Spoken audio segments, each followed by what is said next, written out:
நேயர்களுக்கு வணக்கம். இணைந்திருக்கிறோம் தமிழ்நாடு பண்பலையோடு. தமிழ்நாடு FM.com. இது உங்களுக்கான எஃப்எம். நேயர்கள் இனி கேட்க காத்திருக்கும் இந்நிகழ்ச்சி சிறப்பு பட்டிமன்றம். பட்டிமன்றத்தின் தலைப்பு சும்மாதானே இருக்க. இந்த வார்த்தை அதிக பாதிப்பை ஏற்படுத்துவது வீட்டில் இருக்கும் பெண்களுக்கா, பணி ஓய்வு பெற்ற நபர்களுக்கா?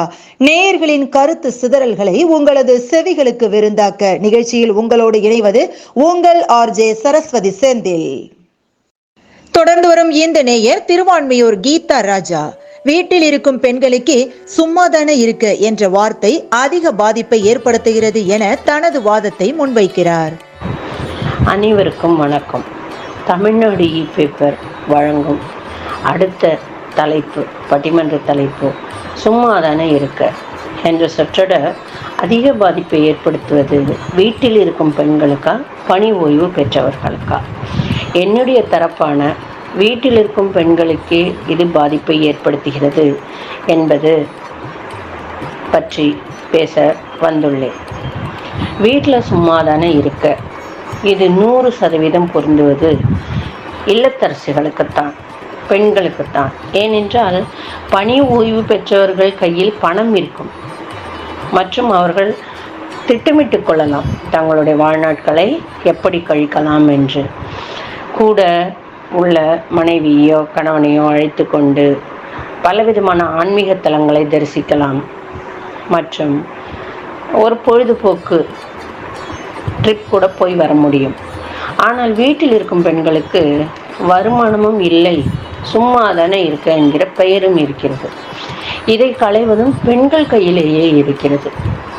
ஏனென்றால் வீட்டில் சும்மாதானே இருக்க, இதை செஞ்சிரு அதை செஞ்சிரு என்று சொல்ல வரும்போது அவர்களுக்கு மன ஓட்டம் மன அழுத்தமாய் மாறுகிறது, மிகுந்த மன அழுத்தமாய் மாறுகிறது.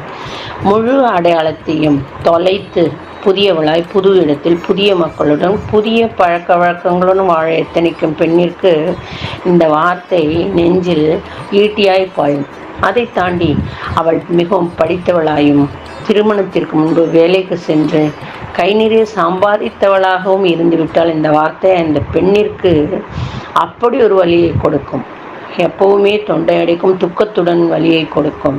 அதை அவளால் ஜீரணிக்கவே முடியாது. இதற்காகவா இத்தனை படித்தோம், இதற்காகவா கல்யாணம் பண்ணி கொண்டு வந்தோம், இதற்காகவா வீட்டில் உள்ள பெரியவர்களை மட்டுமே பார்த்து சமையல் வேலை செய்து வீட்டு வேலைக்காரி போல அத்தனை வேலையும் செய்வதற்காகவா இத்தனை படித்தோம் சம்பாதித்தோம் என்ற எண்ணம் அவர்களுக்கு வந்துவிடும். இதனால்தான் பிற்காலத்தில் அவர்களுக்கு பிபி, சுகர், என்ன பிற வியாதிகளை கொண்டு வந்து தருகிறது. இதை நாம் கையாள முடியும்.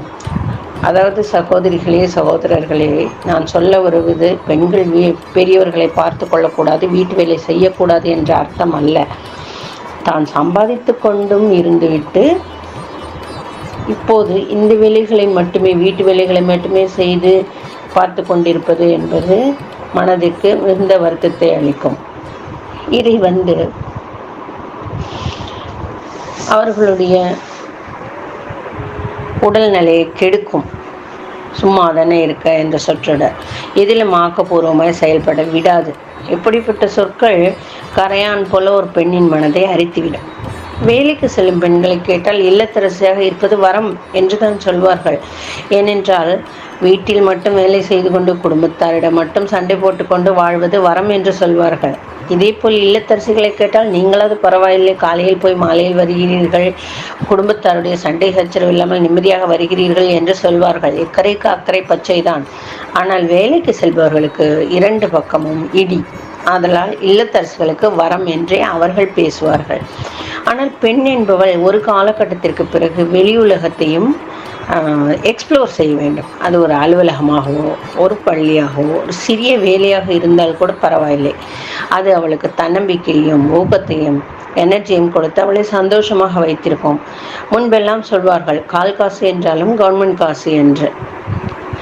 அப்போது அதை சொல்வதை போன்று இப்போது பெண்களுக்கு 1000 ரூபாயாக இருந்தாலும் தான் வேலை செய்து சம்பாதித்த காசு பெண்களுக்கு என்றுமே வசதி தான்.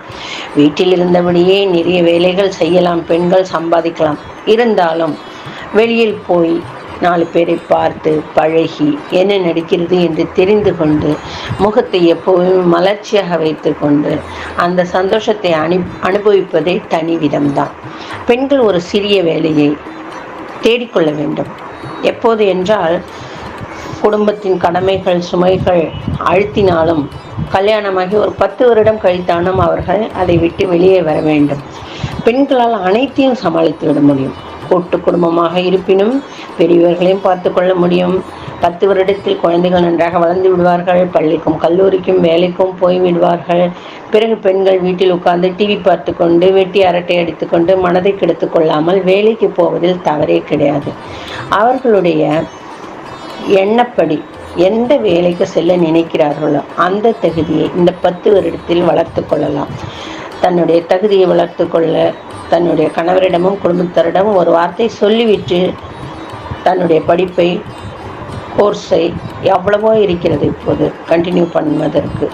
அவர்களுக்கு ஏற்றாற்போல் அவர்களுக்கு மனதுக்கு பிடித்த மாதிரி ஒரு பகுதி நேர வேலை தேடிக்கொள்ளும் அளவுக்காவது தன்னுடைய கரியரை மாற்றி அமைத்து கொள்ளலாம். எவ்வளவு நேரம் செல்ல முடியும், வீட்டில் எத்தனை பேரை பார்த்து கொள்ள வேண்டியிருக்கிறது என்று வாரத்தில் 5 நாட்கள் வேலைக்கு போக உத்தேசித்தால் சும்மாதானே இருக்க என்ற பெயரும் ஒழிந்துவிடும். அவளின் சந்தோஷம் மனதில் பரவி முகத்தில் தெரியும். அனைவருக்குமே அது மிகவும் நல்லது. குறிப்பாக கணவனுக்கும் பிள்ளைகளுக்கும் ஒரு பிறந்த நாளோ அல்லது தோழிகளுக்கு தோழர்களுக்கு செய்ய வேண்டும் என்றால் தன் கையில் இருக்கும் பணத்தை வைத்து செய்வது அவ்வளவு சந்தோஷம் தரும். ஆகவே பெண்களே, சும்மாதானே இருக்க என்று உங்களை பார்த்து கேட்கும்போது வருத்தப்படாதீர்கள். மனதில் உறுதியை வளர்த்து கொள்ளுங்கள். நான் இப்போது வீட்டில் வேலை செய்கிறேன், பின்னால் வீட்டிலும் வேலை செய்வேன், ஒரு இடத்திலும் வேலை செய்வேன்,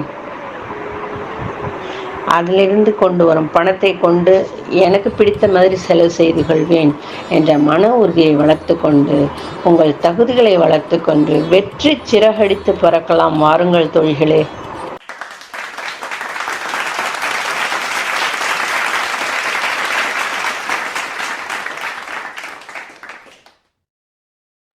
தமிழ்நாடு பண்பலையில் நேயர்கள் இதுவரை கேட்டு ரசித்த இந்நிகழ்ச்சி சிறப்பு பட்டிமன்றம். ஆம், சும்மாதான இருக்கை என்ற வார்த்தை அதிக பாதிப்பை ஏற்படுத்துவது வீட்டில் உள்ள பெண்களுக்கா பணி ஓய்வு பெற்ற நபர்களுக்கா என்ற தலைப்பில் அமைந்த பட்டிமன்றம். நிகழ்ச்சியில் பங்கெடுத்த நேயர்களுக்கும் அதை கேட்டு ரசித்த நேயர்களுக்கும் பங்கு பெற முயற்சி செய்த நேயர்களுக்கும் பண்பலையின் சார்பாக நன்றி கூறி உங்களிடமிருந்து விடைபெறுவது உங்கள் RJ சரஸ்வதி செந்தில்.